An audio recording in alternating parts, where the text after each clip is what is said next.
प्रिय विद्यार्थियों, आज का जो हमारा ये वीडियो है, ये वीडियो भारत में राज्यपाल का जो पद है, राज्य राजनीति में राज्य की जो कार्यपालिका है, उस कार्यपालिका के संदर्भ में ये वीडियो बनाया जा रहा है। और इस वीडियो के लिए मैं आपसे शेयर करना चाहूँगा बात कि भारतीय संविधान में जो संविधान निर्मात्री सभा थी, उस सभा में राज्यपाल के पद को लेकर दो चर्चाएं थी मुख्यतः कि क्या राज्यपाल का जो पद है उसको भी निर्वाचित किया जाए या निर्वाचित नहीं किया जाए तो मनोनीत किया जाए। इस दो विषयों पर, दो प्रश्नों पर चर्चा हुई और अंत में संविधान सभा का निर्णय ये रहा कि राज्यपाल का पद निर्वाचित नहीं होकर के मनोनीत किया जाए या राष्ट्रपति द्वारा इसे मनोनीत किया जाएगा, अर्थात निर्वाचित नहीं होगा, मनोनीत होगा। और राज्यपाल के पद की जो संवैधानिक व्यवस्थाएं हैं, ये कनाडा के संविधान से भारतीय संविधान में समाविष्ट की गई है, वहां से बोरो की गई है, ली गई। भारतीय संविधान के अनुच्छेद 153 से 162 तक राज्यपाल के संदर्भ में विशेष विवरण और उनकी शक्ति, कार्य और रूपरेखा इत्यादि पर विचार विमर्श हुआ है। भारतीय संविधान की अगर हम बात करें तो संविधान का जो अनुच्छेद 152 है, उसमें राज्य की परिभाषा स्पष्ट की गई है कि राज्य क्या है, राज्य में कौन होगा, राज्य का मुखिया कौन होगा, राज्य की व्यवस्था क्या होगी। भारत में संघात्मक शासन व्यवस्था अपनाई गई और संघात्मक शासन व्यवस्था जो है वो राज्य और संघ, अर्थात जैसी संघ में व्यवस्था है वैसी राज्य में होगी। जैसे संघीय व्यवस्था का प्रमुख राष्ट्रपति होता है, वैसे राज्य की व्यवस्थापिका का, राज्य का प्रधान जो है राज्यपाल होगा। और इसके संदर्भ में भारतीय संविधान के अनुच्छेद 153 में साफ लिखा है कि प्रत्येक राज्य में, अर्थात देश में जितने राज्य होंगे उन राज्यों में एक राज्यपाल होगा और वह राज्यपाल राज्य का प्रधान होगा। और प्रधान होने के साथ एक से अधिक राज्य अगर होंगे तो उनमें भी एक व्यक्ति को राज्यपाल बनाया जा सकता है। इस प्रकार से अगर हम बात करें तो भारतीय संविधान के अनुच्छेद 154 में यह कहा गया है कि राज्यों की कार्यपालिका शक्ति राज्यपाल में नीत होगी। जिस प्रकार राष्ट्रपति में राष्ट्र की कार्यपालिका शक्ति नीत है, वैसे ही राज्यपाल में राज्य की कार्यपालिका शक्ति नीत होगी, जिसका प्रयोग वह स्वयं या अपने अधीनस्थ पदाधिकारियों के द्वारा करेगा, ऐसा अनुच्छेद 154 में लिखा गया है। तो इसका मतलब क्या हुआ कि राज्यपाल जो है राज्य का सर्वेसर्वा प्रमुख होगा, संवैधानिक प्रधान होगा और वह जो सारी शक्तियां हैं उसके पास संविधान से जो उसे प्राप्त हुई है, राज्य सूची के सारे विषय, उन विषयों के संदर्भ में निर्णय लेने का अधिकारी होगा, परंतु वह निर्णय स्वयं ले सकता है या अपने पदाधिकारियों के से। अब पदाधिकारी का अर्थ जो यहाँ है वो राज्य की कार्यपालिका है, जिसको हम विधानसभा कहते हैं। इस प्रकार से राज्यपाल 154 जो कह रहा है कि राज्यपाल अपने अधीनस्थों के द्वारा, अर्थात राज्यपाल अपनी कार्यपालिका जो है, जिसे मंत्री परिषद है, मुख्यमंत्री है और स्वयं राज्यपाल है, उनके माध्यम से वो सलाह और परामर्श के द्वारा, सुझावों के द्वारा अपनी इन शक्तियों का प्रयोग करेगा। जिस प्रकार से राष्ट्रपति संसद और प्रधानमंत्री के सहयोग और सलाह से कार्य करता है, वैसे राज्य में राज्यपाल कार्य करेगा। इसी को आगे बढ़ाते हुए भारतीय संविधान के अनुच्छेद 155 में लिखा है कि राज्यपाल की नियुक्ति संबंधी प्रावधान, अर्थात राज्यपाल की नियुक्ति कौन करेगा, तो राज्यपाल की नियुक्ति राष्ट्रपति द्वारा मंत्री परिषद की सलाह पर की जाएगी, ऐसा अनुच्छेद 155 कहता है। क्योंकि राष्ट्रपति जो भी कार्य करता है वो सारे कार्य सैद्धांतिक करता है, व्यवहारिक रूप से राज्य की जो संघ की कार्यपालिका है, प्रधानमंत्री और संसद उसके परामर्श से कार्य करता है, तो उसका परामर्श अर्थात मंत्री परिषद की सलाह पर राज्यपालों की नियुक्ति राष्ट्रपति द्वारा की जाएगी। अब प्रश्न आता है कि राज्यपाल की योग्यता क्या होगी, किस व्यक्ति को राज्यपाल बनाया जाएगा, किसे राष्ट्रपति राज्यपाल बनाएगा। पहली उसकी योग्यता है वह भारत का नागरिक होना चाहिए, दूसरा 35 वर्ष की आयु पूर्ण कर लेनी चाहिए, तीसरा किसी भी लाभ के पद पर वह कार्यरत नहीं होना चाहिए, अगर कार्यरत है तो वह उसे त्याग पत्र देगा, उसके पश्चात राष्ट्रपति उसे राज्यपाल के पद पर मनोनीत करता है। इस प्रकार तीन ये है, दो परंपराएं हैं। वो परंपराएं ये है कि उस राज्य का निवासी नहीं होना चाहिए। ऐसी भी परंपरा विकसित हुई है कि जिसको राज्यपाल बनाया जाता है वह उस राज्य का निवासी नहीं होना चाहिए। ये जो है उसकी योग्यताओं की बात की गई है। जब योग्यताओं की बात करें तो योग्यताओं के साथ उसके कार्यकाल की भी बात आई है। भारतीय संविधान का अनुच्छेद 156 राज्यपाल के कार्यकाल के संबंध में लिखता है कि राष्ट्रपति के प्रसाद पर्यंत राज्यपाल अपने पद पर कार्य करेगा। साथ ही अगर उसको वर्षों के रूप में देखा जाए तो प्रत्येक राज्यपाल की नियुक्ति 5 वर्ष के लिए होगी, अर्थात 5 वर्ष उसका कार्यकाल है, परंतु राष्ट्रपति जब चाहे तब उसे परिवर्तित कर सकता है। इसका मतलब राष्ट्रपति के प्रसाद पर्यंत तक राज्यपाल अपने पद पर कार्य करेगा और राज्यपाल की नियुक्ति राष्ट्रपति करेगा। तो राज्यपाल का वेतन और भत्तों की बात करें, अगर हम जब योग्यताओं की बात हो गई, नियुक्ति की बात हो गई, तो उसके वेतन और भत्ते की अगर हम बात करें तो 3.5 लाख रुपया मासिक वेतन राज्यपाल को प्रदान किया जाता है। अन्य भत्तों की अगर हम बात करें तो चिकित्सा है, स्वास्थ्य है, आवास है, यातायात है, टेलीफोन है, हवाई यात्राएं, ये सब उसे निःशुल्क रूप से प्राप्त होगी। तो वेतन और भत्तों की बात। इसके पश्चात अगर हम बात करें राज्यपाल के, तो राज्यपाल को शपथ कौन दिलाएगा? शपथ की अगर बात है तो भारतीय संविधान का अनुच्छेद 159 ये कहता है कि राष्ट्रपति उसे नियुक्त तो करता है, परंतु उसे शपथ दिलाने के लिए उस राज्य में जाता है राज्यपाल, राज्य का सर्वेसर्वा बनता है। तो राज्यपाल के समकक्ष अगर कोई पद है, मुख्यमंत्री उससे नीचा पद है, तो राज्यपाल के समकक्ष जो पद है वो उच्च न्यायालय का मुख्य न्यायाधीश होता है। इसलिए उच्च न्यायालय के मुख्य न्यायाधीश द्वारा राज्यपाल को, जिस राज्य का वह राज्यपाल नियुक्त किया गया है, उस राज्य के मुख्य न्यायाधीश द्वारा उच्च न्यायालय के राज्यपाल को शपथ दी जाएगी, शपथ दिलाई जाएगी। कहने का अर्थ हुआ, इसका मतलब राज्यपाल की नियुक्ति तो राष्ट्रपति करता है, शपथ उसको जो है मुख्य न्यायाधीश राज्य का दिलाता है, और राज्यपाल जो है अपने पद पर राष्ट्रपति के प्रसाद पर्यंत रहता है, और राज्यपाल जो है कार्यपालिका का प्रधान होता है, कार्यपालिका का सर्वेसर्वा। तो जो संघीय शासन व्यवस्था है उसमें 2 प्रकार की कार्यपालिका होती है। एग्जीक्यूटिव, 2 टाइप की एग्जीक्यूटिव है, एक औपचारिक कार्यपालिका और एक वास्तविक कार्यपालिका। तो राज्यपाल राज्य की औपचारिक कार्यपालिका है, अर्थात राज्यपाल राज्य सूची के संपूर्ण विषय, राज्य के प्रशासन संबंधी कार्य राज्यपाल के माध्यम से चलाए जाएंगे। ये औपचारिक दृष्टिकोण से है। ऐसे ही राज्यपाल राज्य का संवैधानिक प्रमुख होगा, अर्थात राज्यपाल, मुख्यमंत्री और मंत्रिपरिषद तीनों मिलकर के कार्यपालिका का प्रमुखता की बात आती है, क्योंकि बिना राज्यपाल के हस्ताक्षर के राज्य विधानपालिका द्वारा जो भी अध्यादेश या जो भी कानून बनाए जाते हैं, बिना राज्यपाल के हस्ताक्षर के वे कानून नहीं बनेंगे, विधेयक नहीं रहेंगे। तो विधेयक को कानून बनने के लिए राज्यपाल के हस्ताक्षरों की आवश्यकता है। तो कहने का अर्थ क्या हुआ कि राज्यपाल राज्य कार्यपालिका का औपचारिक और संवैधानिक प्रदान होता है। अब प्रश्न है वास्तविक कार्यपालिका का मतलब ये होता है कि संपूर्ण राज्य की शक्तियां किसके हाथ में होती है, जो यथार्थ रूप में, व्यवहारिक रूप में, वास्तविक रूप में उन शक्तियों का प्रयोग करता है। तो राज्य की वास्तविक कार्यपालिका का प्रमुख राज्य का मुख्यमंत्री होता है, जो मंत्रिपरिषद अर्थात अपनी मंत्रिपरिषद बनाता है, और वह मंत्रिपरिषद विधानसभा या विधान परिषद के सदस्यों से मिलकर बनती है। परंतु देश में विधानसभाएं सभी राज्यों में है, विधान परिषद केवल मात्र 7 राज्यों में है। तो कहने का अर्थ हुआ कि मुख्यमंत्री विधानसभा से बनता है, अर्थात विधायिका से बनाया जाता है, और वह अपनी मंत्रिमंडल बनाता है। तो राज्यपाल का जो कार्य है कार्यपालिका के कार्य में, अगर हम देखें तो भारतीय संविधान के अनुच्छेद 154 में हमने भी बात की थी कि राज्यों की कार्यपालिका का वह प्रधान होगा और अपनी शक्तियों का प्रयोग स्वयं या अपने पदाधिकारियों के द्वारा करेगा,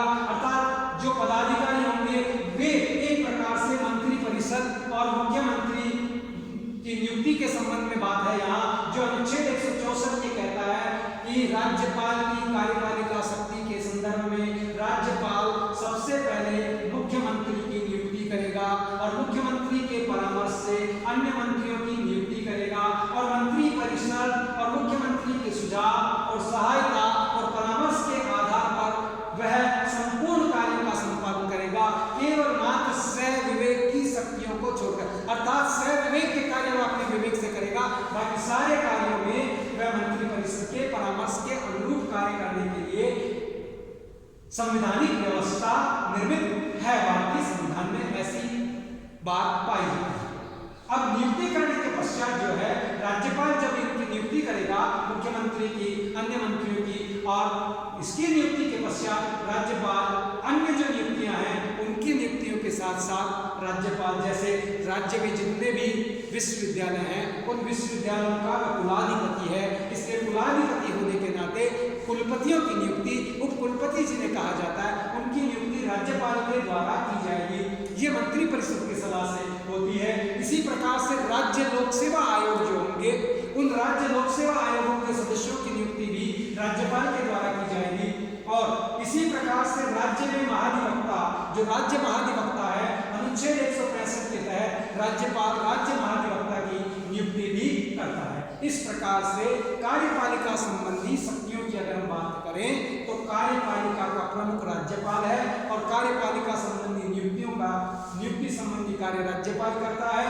और उसी के साथ कार्यपालिका के कार्यों के क्रियान्वयन संबंधी सूचनाएं प्राप्त करने का कार्य भी राज्यपाल करता है। जानकारी प्राप्त करता है अनुच्छेद 167 के तहत वो मुख्यमंत्री से जानकारी ले सकता है, राज्य विधान पालिका के सदस्यों से जानकारी ले सकता है, अन्य के माध्यम से राज्य की संपूर्ण जो कार्यपालिका संबंधी कार्य हैं उनकी जानकारी लेता है और समय समय पर अपनी सलाह मशवरा देता रहता है। और मुख्यमंत्री और राज्यपाल के मध्य ये कार्यपालिका संबंधी प्रावधान भारतीय संविधान में कार्यपालिका संबंधी राज्यपाल के कार्य नहीं है। दूसरी ओर राज्यपाल के कार्यों को अगर हम विस्तृत रूप से देखें तो एक और कार्यपालिका संबंधी राज्यपाल के कार्य हो सकतियां हैं, व्यवस्थापिका संबंधी राज्यपाल के कार्य हो सकतियां हैं, वित्त संबंधी राज्यपाल के कार्य हो सकतियां हैं, न्यायपालिका संबंधी राज्य के कार्य हो सकतियां हैं, अन्य विशिष्ट जो है वो शक्तियां विशिष्ट राज्यों के राज्यपाल के संदर्भ में उसके पास शक्तियां हैं, विवेक जनित शक्तियां हैं और उसके साथ राष्ट्रपति शासन में राज्यपाल की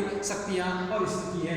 क्योंकि यहाँ ये जो हम कह रहे हैं कि राज्यपाल अपने अधीनस्थों के अधीनस्थ अधिकारियों, इसका मतलब राज्यपाल के पास विवेक जनित शक्तियां दो प्रकार की हुई, एक तो स्वयं विवेक की शक्ति है, एक संविधान में उसको विवेक की शक्तियां प्रदान की गई है जिस पर आगे हम चर्चा करते हैं। पहले हम अब राज्यपाल की व्यवस्थापिका संबंधी शक्तियों की चर्चा इस वीडियो में यहाँ कर रहे हैं। भारतीय संविधान में व्यवस्थापिका का मतलब विधायिका है और विधायिका का मतलब विधि निर्माण है। तो विधि निर्माण करने से पहले आवश्यकता होगी कि जो विधेयक बनाने वाला जो अंग है विधायिका है उसके संदर्भ में कार्य होगा। तो विधायिका के संबंध में अनुच्छेद 168 के तहत राज्यपाल सबसे पहले काम ये करता है प्रोटेम स्पीकर की नियुक्ति करता है। और ये जो प्रोटेम स्पीकर होता है ये विधानसभा के अंदर सबसे वयोवृद्ध व्यक्ति होता है जिसे सभी विधानसभा के सदस्यों को शपथ दिलाने का कार्य किया जाता है। और वह शपथ दिलाने का कार्य करने के पश्चात नए अध्यक्ष की नियुक्ति होने के बाद, विधानसभा अध्यक्ष की नियुक्ति होने के बाद वह अपने पद से स्वयं हट जाता है, हटा दिया जाता है। ये एक परंपरा है। तो सबसे पहले प्रोटेम स्पीकर की राज्यपाल नियुक्ति करता है। जैसे राष्ट्रपति संसद में नियुक्ति करता है वैसे राज्य में राज्यपाल प्रोटेम स्पीकर की नियुक्ति करता है। उसी के साथ राज्यपाल जो है राज्य के अंतर्गत एक सदस्य, अगर एंग्लो इंडियन सदस्य जीत कर नहीं आया है विधानसभा में तो एक सदस्य एंग्लो इंडियन की राज्यपाल नियुक्ति करने का कार्य करता है अनुच्छेद 333 के तहत। इसी प्रकार राज्यपाल जो है अनुच्छेद 171 के तहत जो विधान परिषद अर्थात राज्य का विधानसभा और विधान परिषद दो सदन होते हैं। तो विधानसभा जनता से निर्वाचित होकर आती है और विधान परिषद जो है उच्च सदन होता है। उस उच्च सदन के जितने सदस्य होते हैं उनके 1/6 सदस्य राज्यपाल द्वारा मनोनीत किए जाते हैं। तो एक प्रकार से राज्यपाल यहाँ भी नियुक्ति संबंधी कार्य करता है।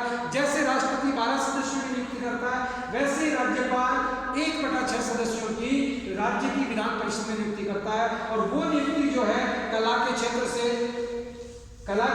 नियुक्ति करता है, वाणिज्य कला के क्षेत्र से नियुक्ति के साथ वो सहकारिता के क्षेत्र से नियुक्ति करता है, साहित्य के क्षेत्र से नियुक्ति करता है, विज्ञान के क्षेत्र के प्रतिष्ठित लोगों की नियुक्ति करता है। तो राज्य में जो है संघ में अगर देखें तो राज्यसभा में कला साहित्य और विज्ञान से नियुक्ति होती है, परंतु राज्य विधानसभा में जो राज्यपाल नियुक्ति करता है राज्यों के सहकारी आंदोलन में रहे हुए जो विशिष्ट पहचान वाले व्यक्ति हैं उनकी भी नियुक्ति वो विधान परिषद में करता है। इसके पश्चात अनुच्छेद 174 के तहत राज्यपाल राज्य विधानसभा का अधिवेशन आमंत्रित करता है, राज्य विधानसभा का अधिवेशन बुलाने का कार्य करता है और इस अधिवेशन के तहत राज्यपाल अपने अधिवेशन करता है और अनुच्छेद 175 के तहत वो अधिवेशन को संबोधित करता है। जब भी प्रथम जो विधानसभा होती है उसको वह संबोधित करेगा और अंतिम विधानसभा को संबोधित करता है। इस प्रकार राज्यपाल राज्य विधानसभा का निर्माता और राज्य विधानसभा को भंग करने वाला, उसको समाप्त करने का कार्य भी राज्यपाल के द्वारा किया जाता है। इस प्रकार से हम कह सकते हैं कि जो राज्यपाल है उसकी जो विधायी शक्तियां हैं उन विधायी शक्तियों के अंतर्गत राज्यपाल एक और विधानसभा को अधिवेशन बुलाता है, दूसरी ओर उसे भंग कर देता है, तीसरी ओर विधानसभा को स्थगित करवा सकता है। अनुच्छेद 175 के तहत जो है राज्यपाल राज्य विधानमंडल को संबोधित करता है और उस विधानमंडल को संबोधित ही नहीं करता, संबोधित के साथ अपने जो है संदेश भी भेज सकता है और संदेश दे सकता है। विधानसभा प्रत्येक चुनाव के पश्चात जो पहली विधानसभा होती है उसका प्रथम सत्र जो है राज्यपाल के द्वारा बुलाया जाता है। ऐसे ही हर वर्ष जब नया वर्ष लागू होता है जनवरी में, उस समय जो प्रथम सत्र होता है उसको भी राज्यपाल बुलवाता है और स्वयं राज्यपाल उसे संबोधित करते हैं, जिसे राज्यपाल अभिभाषण के नाम से जाना जाता है। अनिवार्य रूप से वह संबोधित करते हैं, ऐसा भारतीय संविधान में उल्लेख पाया जाता है। अनुच्छेद 191 के तहत अगर हम देखें तो राज्यपाल जो है विधानमंडल के जो सदस्य हैं जो चुनकर आए हैं उनकी अयोग्यताओं की जानकारी और उनकी अयोग्यताओं को सिद्ध करने का कार्य भी राज्यपाल करता है। अर्थात कौन व्यक्ति अयोग्य, मान लीजिए निर्वाचन आयोग ने किसी व्यक्ति के चुनाव को अवैध घोषित कर दिया तो ऐसे व्यक्ति की सदस्यता समाप्ति के लिए राज्यपाल के हस्ताक्षर 191 के तहत उसे अपने विधायक के पद से हटाया जाता है। तो इसका मतलब क्या हुआ कि राज्यपाल विधानसभा के जो भी सदस्य हैं उन सदस्यों की अयोग्यता को अनुच्छेद 191 के तहत रद्द करता है। जैसे कोई लाभ के पद पर काम कर रहा है और उसे सदस्य बना दिया गया है तो उसे वह रद्द करने का काम करेगा। ऐसे ही कोई व्यक्ति दिवालिया हो गया है, पागल हो गया है तो उसे रद्द करने की कार्य कर सकता है। ऐसे ही वह नागरिक जो है दूसरे राष्ट्र का होकर के या छिपा करके नागरिकता कार्य करता है। ऐसे दल बदल जो विधेयक है उस दल बदल विधेयक की जो अयोग्यता है वो तो लोकसभा का जैसे अध्यक्ष निर्धारित करता संघ में, वैसे ही राज्य में राज्यपाल नहीं राज्य विधानसभा का अध्यक्ष करता है, परंतु उसे हटाने का कार्य जो है वो राज्यपाल के हस्ताक्षर से किया जाता है। इस प्रकार राज्यपाल के द्वारा जो राज्यों की विधान परिषद है, विधायिका है, उस विधायिका के सदस्यों की योग्यता और अयोग्यता का निर्धारण और अनुच्छेद 192 के तहत उनकी सदस्यता से निष्कासन का समाप्ति का कार्य राज्यपाल के द्वारा किया जाता है। चाहे वो दल बदल के द्वारा निर्णय चाहे अध्यक्ष का हो, परंतु राज्यपाल के हस्ताक्षर से उसे हटाया जाता है। इसी प्रकार अनुच्छेद 200 में जिस प्रकार से राष्ट्रपति अध्यादेश जारी करता है, वैसे ही जो राज्य का विधानसभा नहीं चलती है उस समय में कोई आवश्यक कानून लाना होता है तो राज्यपाल अनुच्छेद 200 के तहत एक विधेयक जो है उसको स्वीकृति प्रदान करता है। जैसे अभी यूपी में योगी आदित्यनाथ ने अभी एक विधेयक पारित किया स्वतंत्रता जो है उसके लिए कि कोई व्यक्ति धर्म परिवर्तन नहीं करा सकेगा इस संदर्भ में, तो विधेयक पारित हुआ। ऐसे ही प्रत्येक राज्य में राज्यपाल विधेयक पारित करने का कार्य करता है। इसी प्रकार अनुच्छेद 213 के तहत राज्यपाल अध्यादेश जारी कर सकता है, विधेयकों को स्वीकृति देता है और अनुच्छेद 213 के तहत अध्यादेश जारी करता है और अनुच्छेद 200 के तहत विधेयकों को स्वीकृति देता है जब वो कानून बनते हैं। तो 213 अध्यादेश है जो यूपी सरकार ने जारी किया और राज्यों के जब भी विधानसभा नहीं चलती तब जारी किए जाते हैं। 200 अनुच्छेद के तहत तो केवल मात्र विधेयकों की स्वीकृति देकर उसे कानून का रूप देने का कार्य राज्यपाल के माध्यम से होता है और जब तक राज्यपाल उस पर हस्ताक्षर नहीं करता तब तक वह कानून नहीं बनता है। तो अनुच्छेद 200 के तहत राज्यपाल के पास 4 विकल्प होते हैं। एक विकल्प ये होता है कि राज्यपाल अध्यादेश को स्वीकृत कर अध्यादेश जो विधेयक के रूप में आया उसे स्वीकृति प्रदान कर दे या उसे स्वीकृति प्रदान नहीं करते हुए उसे लौटा दे विधानसभा को, या तीसरा राष्ट्रपति के लिए उसे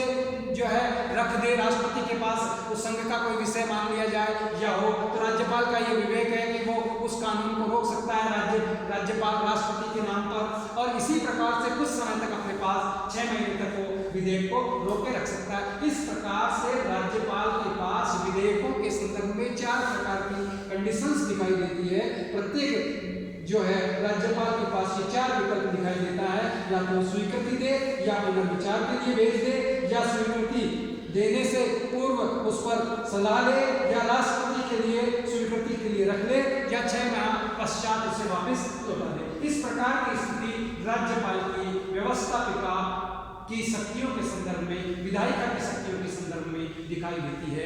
वित्तीय शक्तियों की अगर हम बात करें तो वित्तीय जो कार्य है ये भी एक प्रकार से विधायिका का ही पार्ट है, पर अध्ययन की दृष्टि से हमने इसे दूसरे रूप में अलग से अध्ययन कर रहे हैं। भारतीय संविधान का अनुच्छेद 199 जो है वो धन विधेयक और वित्त विधेयक के संदर्भ में होता है, और राज्य का जो धन विधेयक है उसकी पूर्व स्वीकृति, वित्त विधेयक की पूर्व स्वीकृति राज्यपाल से ली जाती है, तत्पश्चात विधानसभा में उसे रखा जाता है। इस प्रकार से राज्यपाल एक और राज्य की जो विधि है, राज्य का जो विधेयक है, जिसे धन संबंधी विधेयक कहते हैं, वित्त संबंधी विधेयक कहते हैं, उस विधेयक की पूर्व स्वीकृति देता है। तत्पश्चात विधानसभा से 2/3 मेजोरिटी से पास होने के बाद उस विधेयक पर हस्ताक्षर करता है, तभी वह विधेयक कानून का रूप ग्रहण करता है। इसलिए हर वर्ष प्रतिवर्ष जो बजट होता है राज्य के विधानसभा का, वो अनुच्छेद 202 के तहत राज्यपाल विधानसभा में बजट रखवाता है, और वो बजट जब पारित होता है उसकी स्वीकृति देने का कार्य करता है। और राज्य की निधि जो है 2 तरीके की निधि होती है, एक आकस्मिक निधि और एक संचित। संचित निधि अनुच्छेद 266 के तहत राज्य की संचित निधि है। उस संचित निधि पर राज्यपाल का अधिकार है, बिना राज्यपाल की स्वीकृति के संचित निधि से व्यय नहीं किया जा सकता। इसी प्रकार राज्य की आकस्मिक निधि है संघ की निधि के तहत 267 अनुच्छेद के तहत, और आकस्मिक निधि जब बजट पारित नहीं हो और आवश्यक कार्य हो, उस समय राज्यपाल की अनुमति से उस आकस्मिक विधि को निकाल करके संचित निधि के रूप में उससे प्रयोग किया जा सकता है, कार्य लिया जा सकता है, और उसके पश्चात विधानसभा से उसकी स्वीकृति प्राप्त हो जाती है। इस प्रकार वित्त संबंधी जो कार्य हैं, शक्तियां हैं, वे भी राज्यपाल में दी जाती हैं। न्यायिक शक्तियों के संदर्भ में अगर हम राज्यपाल की बात करें तो जिस प्रकार से राष्ट्रपति को न्यायिक शक्तियां प्राप्त है, क्षमादान का अधिकार प्राप्त है, वैसे राज्यपाल को भी क्षमादान का अधिकार भारतीय संविधान के अनुच्छेद 161 के तहत प्राप्त है। परंतु यहाँ कुछ शर्तें हैं कि जिसे मृत्युदंड की सजा प्राप्त हुई है उसे राज्यपाल क्षमा नहीं कर सकता, वो उसकी सजा को कम कर सकता है, आजीवन कारावास में बदल सकता है, सजा को परिवर्तित कर सकता है, सजा में संशोधन कर सकता है, परंतु समाधान नहीं कर सकता। और वह भी समाधान उसी क्षेत्र में राज्य विधि के उल्लंघन पर जो उसे दंड प्राप्त हुआ है उसमें ही क्षमादान कर सकता है, संघ संबंधी कार्यों को लेकर के उसे क्षमादान नहीं कर सकता। इसी प्रकार राज्य का जो उच्चतम न्यायालय है उसके न्यायाधीशों की नियुक्ति तो राष्ट्रपति करता है, परंतु अनुच्छेद 217 के तहत राष्ट्रपति नियुक्ति करते समय राज्य के राज्यपाल से उस राज्य में जिसे नियुक्त कर रहा है न्यायाधीश के रूप में, उसके संदर्भ में परामर्श राष्ट्रपति लेता है।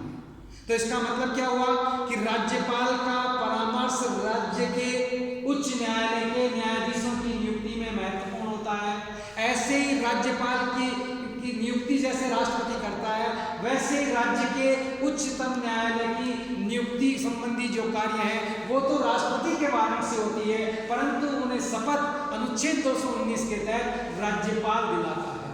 तो राज्यपाल शपथ दिलाने का कार्य राज्य के उच्च न्यायालय में करता है। उसी प्रकार जिला न्यायालय जो है राज्य के, उन जिला न्यायालयों के जिले जो है उनके अंदर जो राज्यपाल है उनमें जजों की नियुक्ति का कार्य, न्यायाधीशों की नियुक्ति का कार्य राज्यपाल के माध्यम से किया जाता है। अर्थात राज्य के जिलों में जिला जज की नियुक्ति राज्यपाल के द्वारा की जाती है।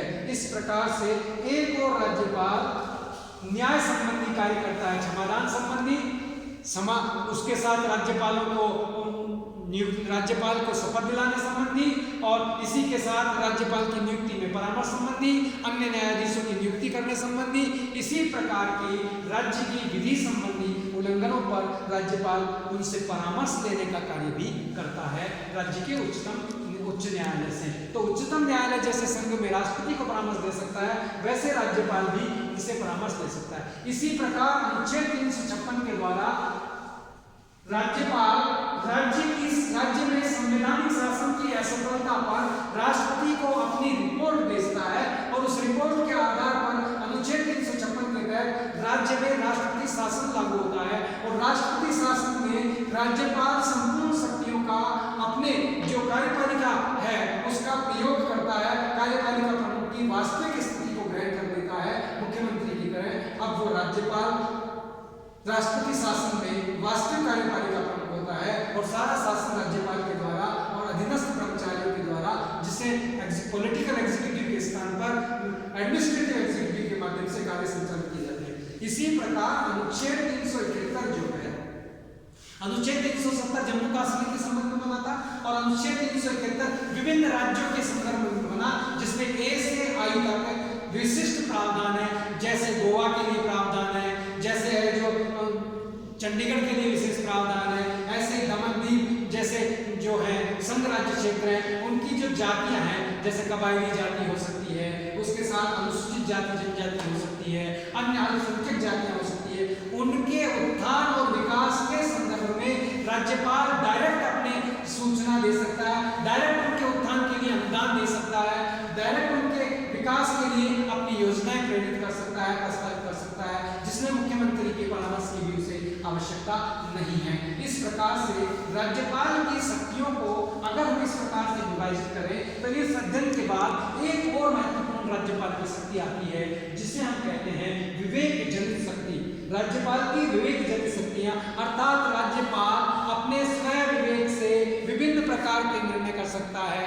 जैसे राज्य में किसी भी दल को अगर बहुमत प्राप्त नहीं होता है तो ऐसी स्थिति में सबसे बड़े दल के मुखिया को या तो बुला सकता है, या जो राज्यपाल को ये विश्वास हो जाए कि ये दल जो है मुख्यमंत्री बनकर के अपना जो है बहुमत सिद्ध कर देगा, उस बहुमत सिद्ध करने वाले दल के मुखिया को बुलाकर मुख्यमंत्री पद पर नियुक्त कर सकता है।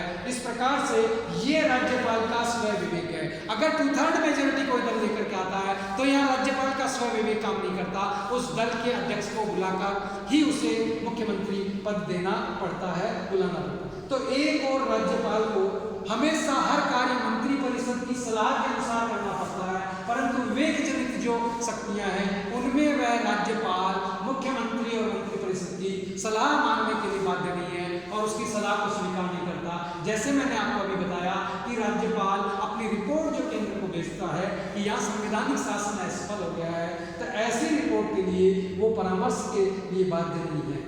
तो यहाँ स्वयं विवेक की शक्तियों को भी हम अध्ययन की दृष्टि से दो पार्ट में बांट सकते हैं। एक और तो वह स्वयं विवेक जो संविधान द्वारा राज्यपाल को शक्तियां प्रदान की गई है अनुच्छेद 200 के तहत, कि कोई भी जैसे विधेयक है, अब उस विधेयक के संदर्भ में उसके पास विवेक है कि वह उसे स्वीकृति दे या ना दे, उसे वापस लौटा दे, उसे 6 महीने तक अपने पास रख ले, उस विधेयक को राष्ट्रपति के लिए रख ले। इस प्रकार से ये स्वयं विवेक के अनुच्छेद 200 से स्वयं विवेक संवैधानिक स्वयं विवेक के अधिकार प्रदान करता है। और दूसरी ओर जैसे पूर्व विचार विमर्श के रख ले, तो ये स्वयं विवेक है। जिस प्रकार राष्ट्रपति को इतने स्वयं विवेक के अधिकार है, वैसे ही राज्यपाल को स्वयं विवेक के अधिकार प्राप्त होते हैं। यहाँ दूसरी ओर है परिस्थिति जनित स्वयं विवेक, अर्थात किसी राज्य की परिस्थितियां अगर परिवर्तित हो जाती है तो उन परिस्थितियों में डिसीजन लेने का कार्य राज्यपाल करता है। जैसे मैंने आपको बताया कि किसी भी दल को बहुमत नहीं मिला तो बहुमत दल के नेता को जो है वो मुख्यमंत्री बुलाएगा। ऐसे मान लीजिए 2 दल या 3 दलों की मिलकर सरकार बनती है और वह सरकार जो बनती है एक दल उससे अपना समर्थन वापस ले जाता है, सरकार अल्पमत में आ जाती है, तो ऐसे समय राज्यपाल अपने स्वयं विवेक से निर्णय करता है, उसे बहुमत का प्रस्ताव लाने के लिए कह सकता है, सरकार को अपना बहुमत सिद्ध करने के लिए कह सकता है, विधानसभा के साथ विभिन्न दलों की स्थिति को समझ सकता है। ये जो स्थितियां हैं विधानसभा में चुनाव के बाद जो स्थिति परिवर्तित हो जाती है या चुनाव के समय गठबंधन की स्थिति हो जाती है, पूर्ण बहुमत नहीं मिलने की, तो ऐसे जो कार्य हैं उन कार्यों में राज्यपाल का प्रयोग करता है और ये विवेक जनित शक्ति जो है इसके प्रयोग और एक दूसरी ओर राष्ट्रपति को परामर्श देने के लिए राज्य की संवैधानिक शासन व्यवस्था असफल होने के लिए ये दो विवादास्पद विषय हमेशा रहे हैं राज्यपालों के, और विभिन्न राज्यों के राज्यपालों के इसी प्रश्न को लेकर के विवाद उत्पन्न होता है कि राज्यपाल एक और राज्य का अर्थात राज्य में संघ के एजेंट की भूमिका निभाता है, दूसरी ओर राज्यपाल राज्य में संवैधानिक प्रमुख की और औपचारिकता कार्यपालिका के प्रमुख की भूमिका का निर्वहन करता है। तो कहीं और ऐसे राष्ट्र के शासन में वह वास्तविक कार्यपालिका प्रमुख की भूमिका का निर्वाह करता है 356 के तहत। इस प्रकार से राज्यपाल का पद एक और जहां संवैधानिक शक्तियों का पद है, वास्तविकता का पद है, राज्य की शांति सुरक्षा व्यवस्था के सही सुचारू रूप से संवैधानिक व्यवस्था का पद है, वैसे ही दूसरी ओर एक विवादों का पद भी राज्यपाल का रहा है। और राज्यपाल की स्थिति पर हम कल नेक्स्ट वीडियो में चर्चा करेंगे कि राज्यपाल की क्या स्थिति है, उसकी भूमिकाओं को लेकर, जिससे हम अभी बात की हमने एजेंट की भूमिका, ये विवादास्पद भूमिका रही है। धन्यवाद।